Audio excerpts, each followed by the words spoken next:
Hey, welcome, all my right thinkers. Thanks for tuning in to check out your boy, P-Funk. Thinking right out here in my lab, and I'm in the book. Oh, we about to learn how to walk this walk of yoga philosophy and the disciplines it takes to make it happen. I'm gonna give you an integral path, blending the disciplines that meets your personal personality. There's four of them. You pick the ones you like, but you got to get one of them. So let me break it down for you. Let's go. Rightisms, 25 rules to live by. Storytelling, story with message. There's always a message in my stories for life. I give life lessons. You tune in and receive them. I appreciate you. We got a good thing going. Let's do what we do. Right thinking mission is to enlighten, inspire, educate, and motivate you, the individual, to a higher spiritual level of enlightenment. Right thinking way of life, moving to a spiritual discipline, practice daily will help and guide you to obtain your goal of reaching spiritual enlightenment, aka know thyself. My mission that all right thinkers know thyself. If you're a right thinker, your goal is to know thyself. See where we're going with this? Let's get it together. So I ask the question: do you know you? You will when I get through. That's what I do for you. It's rhetorical, but if you don't have the answer for yourself, tune in. I got you.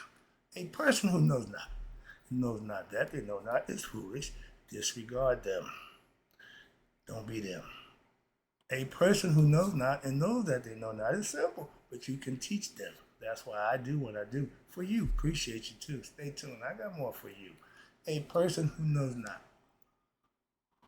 and believe and think that they know is dangerous, avoid them. I do.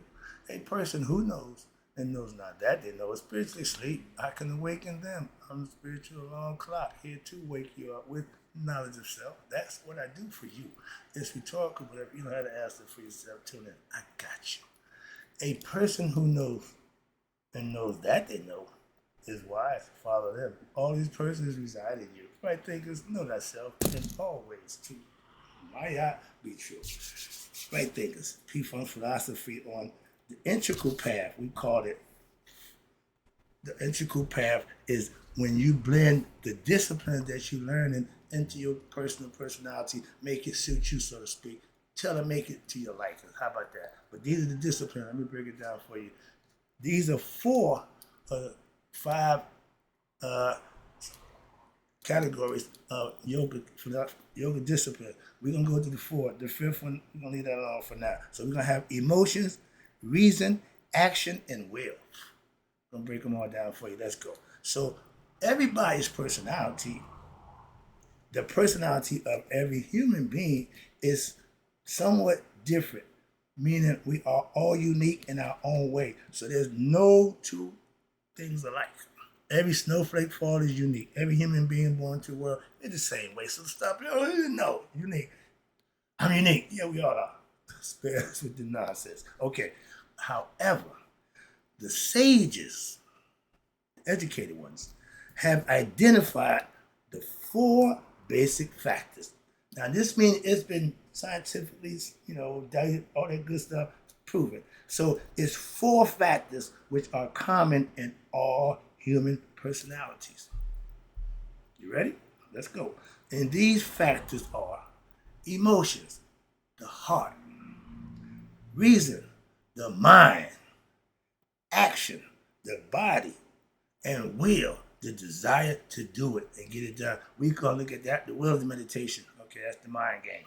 Okay, so understand this.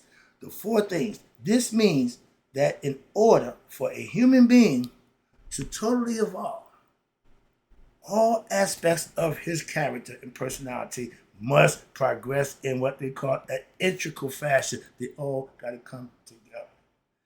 If I was, when I taught Masonic order, okay, the first degree, independence degree, you wasn't going to get nothing in the way of another degree until you show suitable proficiency in the first degree. That's how I operate. And it would take you a year to study. I'm old school. I'm going to give you time to put the work in about a year. Oh, I don't give a damn about what you want. I know guys coming, man, 3 years. No. Some place you go in the first night, you become a master mason. I don't subscribe to that. But again, I play by the rules, certain rules. And that's what I did. But you had to raise them all together, so to speak. So therefore, your four major forms of the yoga disciplines, again, watch this, have evolved.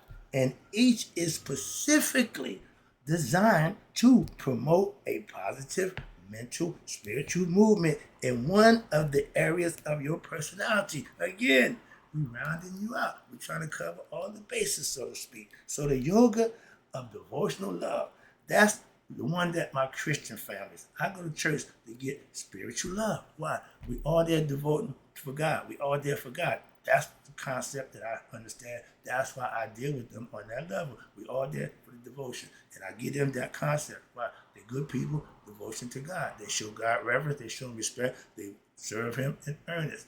I hang out with those kind of people. All right. But those the one devotional love is enhancing and harnessing one's emotional aspects in the human personality, and you take that emotion, that love, and you direct it towards your higher self. You see me pointing up there, it's really I should be pointing here, okay? But I do that in the record, yeah, higher self. And that's called devotional love. When the Christians, religious people, that's what the religion is based on, devotional love for God. I ain't got a problem with that. And watch this. So now the yoga of wisdom, first you got love, that's the heart.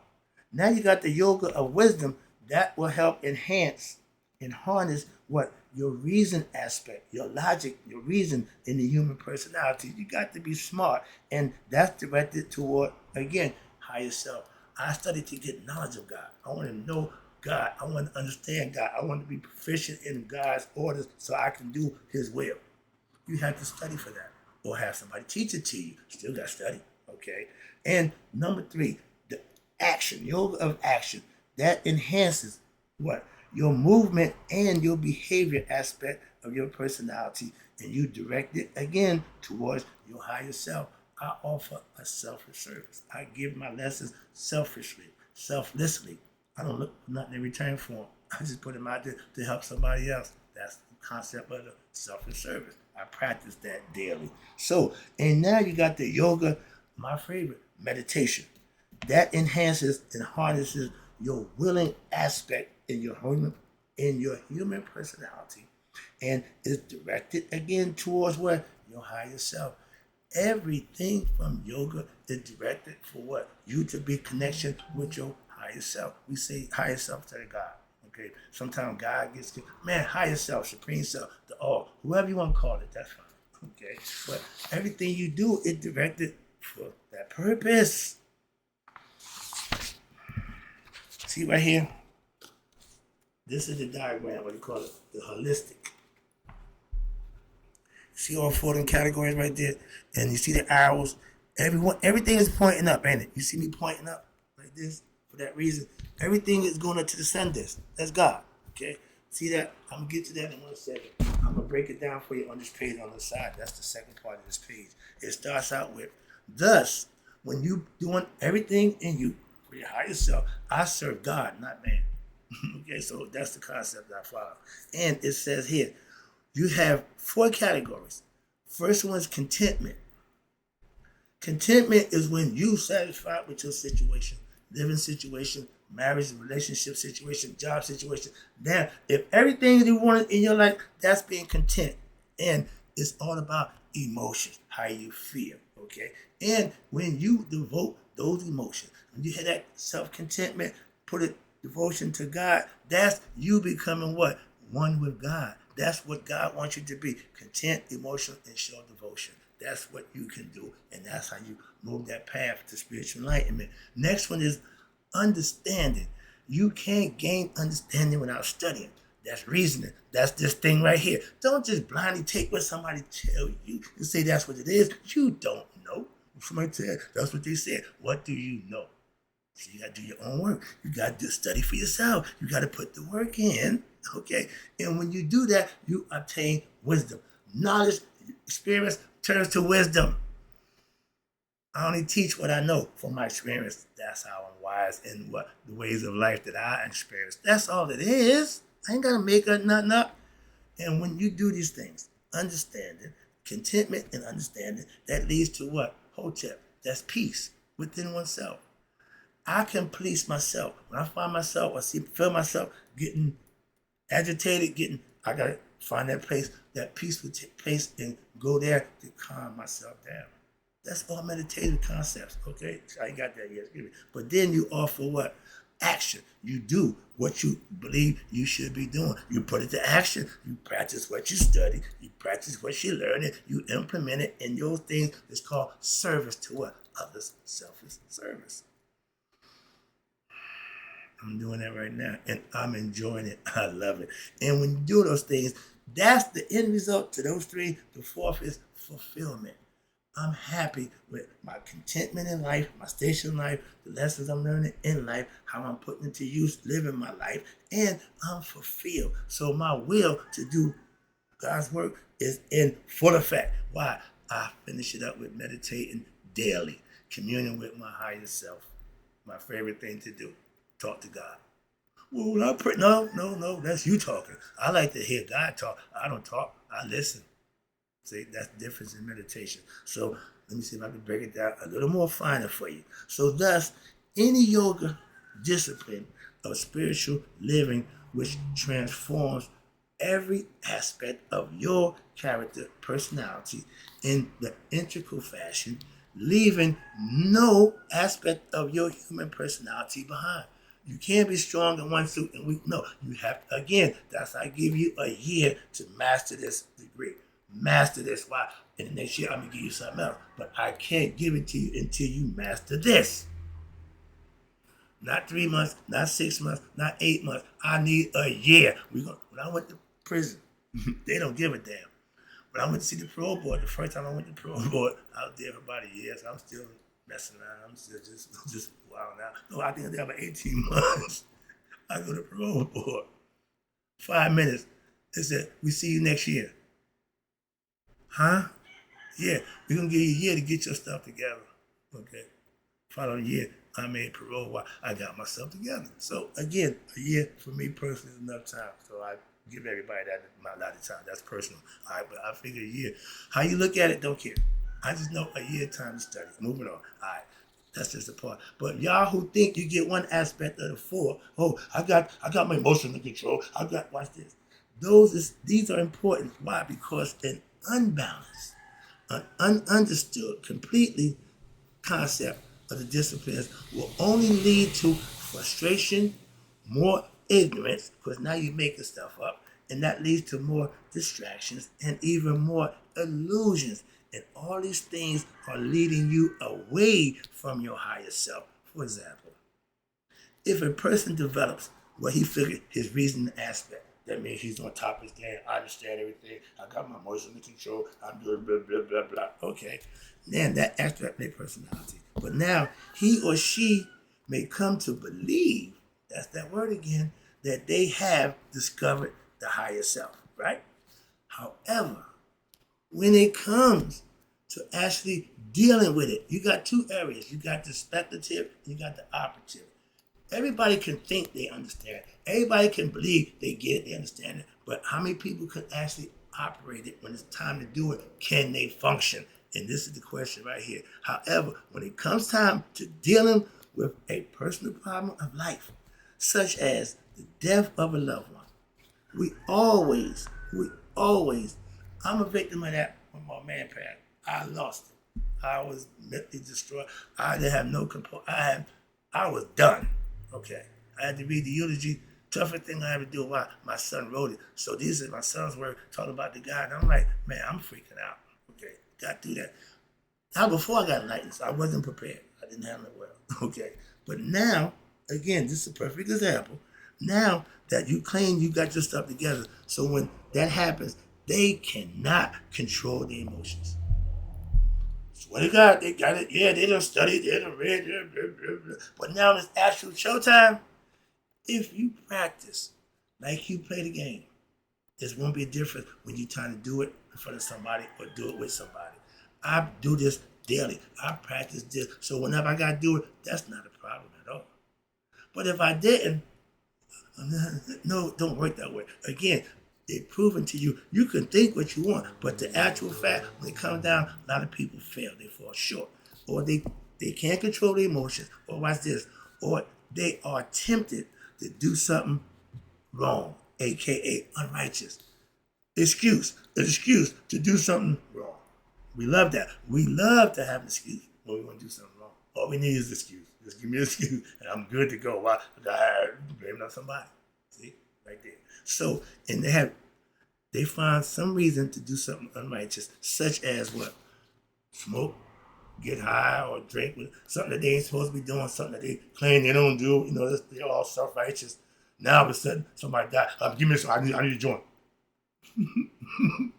Okay, they cannot control that action, and now they have no willpower to resist the negative thing that they're about to get involved in. They're going to lose. Oh, I gave in. I got weak. I fell off the wagon. All excuses to what? Do the wrong thing. I'm God conscious. God ain't gonna let me do the wrong thing, so I gotta make a bunch of excuses. That's what I practice. But now the vision of integral yoga is a lofty goal, yet which every human being can achieve. If you can conceive it, you can achieve it with what? Proper guidance. That's the biggest bugaboo. You think you can do it by yourself? No, I didn't do this by myself. I had teachers. I give my man, who I'm reading the book right now, I give him all the credit. Why? He gave me the material. I just put the work in. I'm just giving you instructions. You got to put the work in. I understand how that goes. But with proper guidance, it makes it a little easier. Proper guidance is self-effort, I tell you. And repeated what? Practice daily in your daily life. You can't do it willy-nilly, haphazardly when you feel like it. No, you got to make it a way of life. So now there is a very simple philosophy behind what we call the integral yoga. And during the course of the day, you're going to have a situation you'll find yourself in doing various activities. Sometimes you will be quiet. At other times, you will be busy at work. At other times, you may be interacting with people, co-workers, etc., whatever your area is. That's integral yoga. And it gives you opportunities all day, every day to practice the yoga when? At all times. They should be in effect all the time. You should use them when you need them. That's what you got them for. So when you have quiet time, now you can practice meditation, one of my favorite things to do. Okay?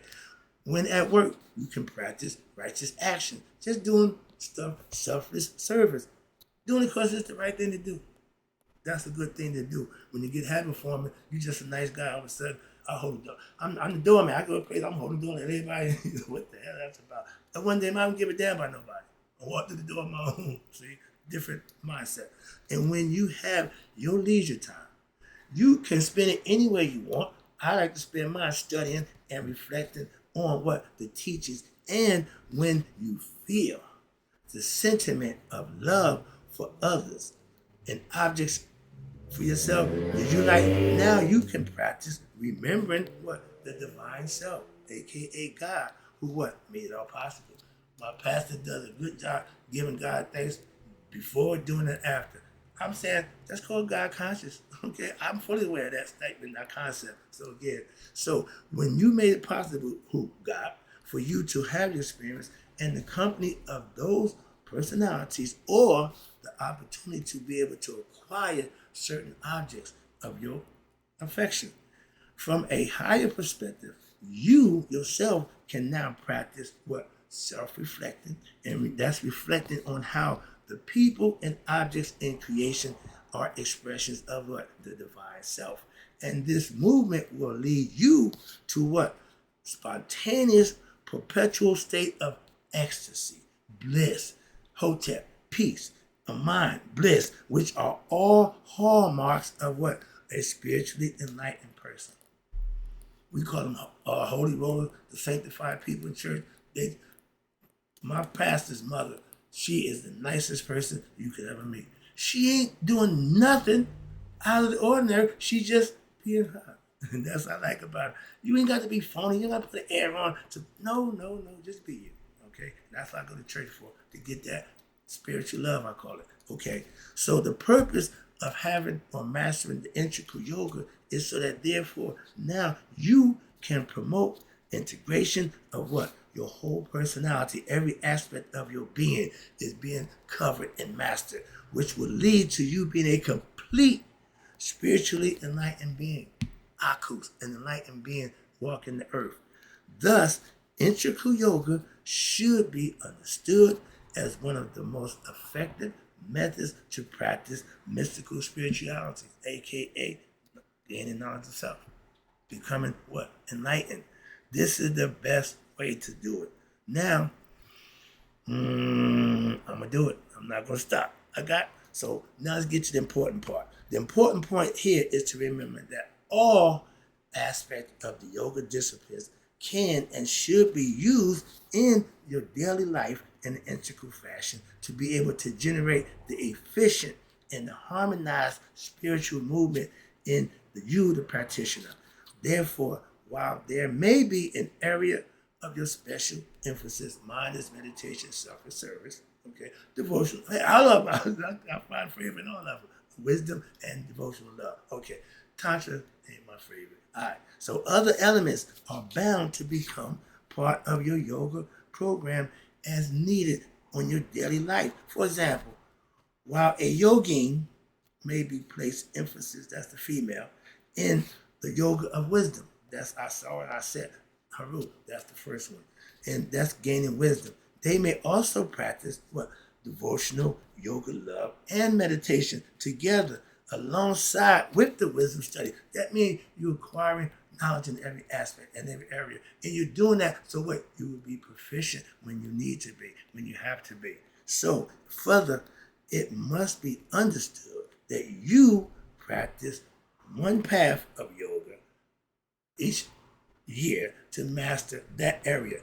Others will what? Also develop during that time automatically. You ain't got to just do one thing. You can keep them all and start to grow in every area. So for example, as you practice yoga of wisdom, now your faith will increase, or as you practice the yoga of devotion, that's my spiritual, my church family, which your wisdom will increase from the daily practice. If this movement does not occur, your wisdom alone will just become dry intellectualism. You just know a lot, but you ain't living it, you ain't practicing. Or even your faith alone will be what? Blind faith. No knowledge, no understanding. That's not good either. Okay? Believing superstition to be real ain't good. So when we speak of wisdom, here we are referring to wisdom that's gained. Where? How? Through experience of intuitional wisdom and not intellectual wisdom. Remember, intellectual is learned. Intuition is already inherited. We call it Akash. The Akashic records, we call it. In India, it's called Akash. That means information that you have to rise to that level to be privy to it. And most people don't rise to that level, so they think Akashic records is someplace. No, it's inside you. It's knowledge, which is speculative. Hello, that's my favorite word. I mean, it's up here. It's in the mind. It's all mental. Sorry, I get excited. But if you do not practice the teachings thoroughly and through the yoga of action, now your wisdom and faith will be shallow.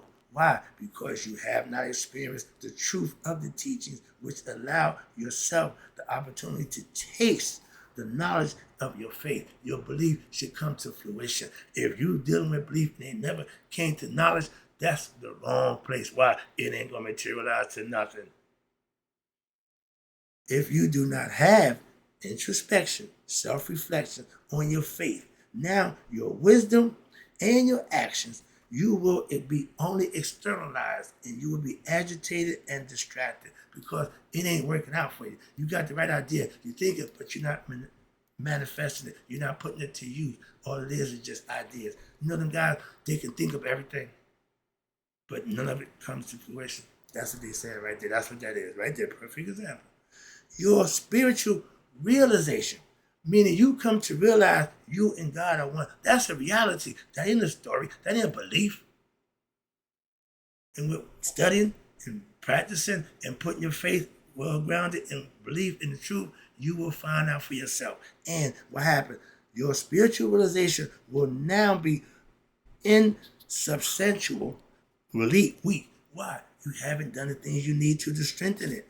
as what? Lacking stability, consistency, and you will not be able to meet your life challenges, nor will you be able to discover your true spiritual realization in this lifetime or even after death. Why? Because you're going to come back because your desires haven't been fulfilled. You're still ignorant of yourself, so you're going to reincarnate. That's why.